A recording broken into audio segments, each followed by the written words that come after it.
G'day there, trendsetters. 2 words to diffuse, not solve, but diffuse, take the intensity out of any argument, and how to really enhance your mojitos with a special mint touch on Purim. So happy Purim to all you trendsetters.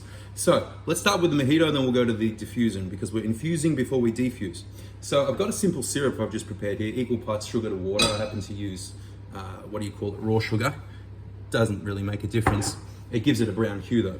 So one hack for the best mojitos ever is to use actually Vietnamese mint, not your regular mint. Vietnamese mint has got this really unique, pungent kind of almost sharpness, almost a harif, almost a spice, and a beautiful exotic intensity, which I think really will elevate your mojito to the next level. Then what you do, of course, washing, checking these for bugs, separating just these leaves, which you'll muddle in the glass before you serve. But then you're left with these beautiful stems.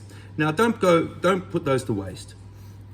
Give them a bit of a rub, and they release some of that beautiful oil, and we're gonna throw this, along with some leaves, into my cooling simple syrup.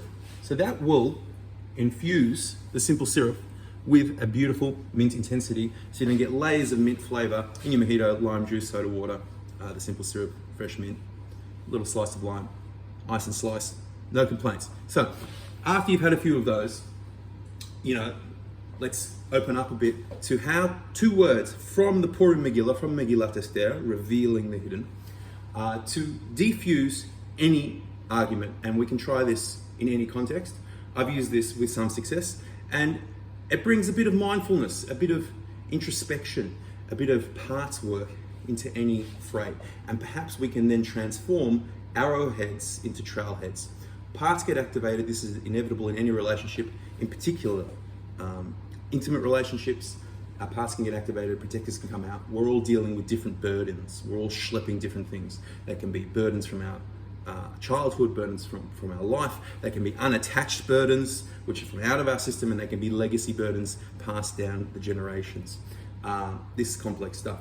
But we're all dealing with burdens, we've all got protectors. So what can happen is, when the intensity is picking up, when the protectors are sharpening their arrowheads and swords, if you will, if one party can say these 2 words from Megillat Esther, Ma bakashatech. Achashverosh said this to Esther. In English, it's, what do you want? What's your request? And in Australian English, we'd say, what do you want? So that's 2 words as well. If we can kind of pause and go, wow, what do you need right now? What do you want? What do you want from me?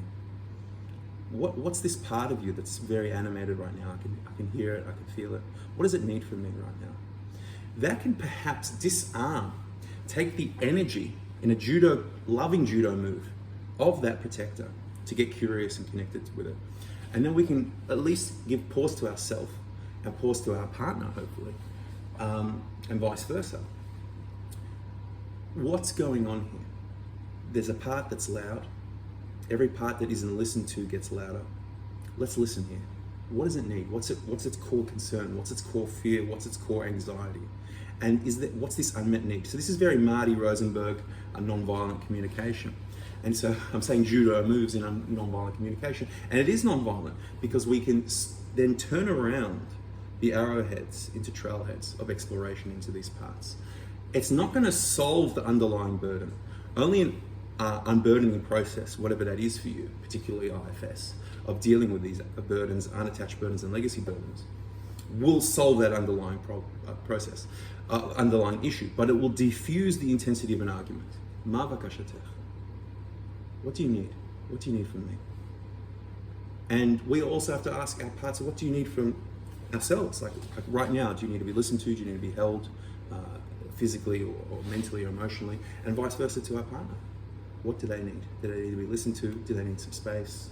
Do they need to be understood? Do they need to be acknowledged? What do they need? So when we come to a relationship with the 5 love languages, with the idea of nonviolent communication, with the idea of IFS, these are brilliant tools in the toolbox to bring love, intimacy, inter-exploration, compassion and connection in a very practical sense. We need these practical tools. But with all practical tools, we need to do the work. And then these other words that Achashverosh adds is, Ad chatzia malchut natati lo. I can go half the kingdom. What that means is both partners both parties in a relationship need to do the work. So we can pick up these tools and do the work and do the exploration. So my blessing to all of us this Purim is that we unpack the tools that we have and we start using them to build the ultimate redemption, which is a private redemption in ourselves, in our relationships, and then the ultimate redemption with Mashiach now, the base of English in Yerushalayim. Yalla, have a beautiful Purim. Enjoy. L'chaim. Bye.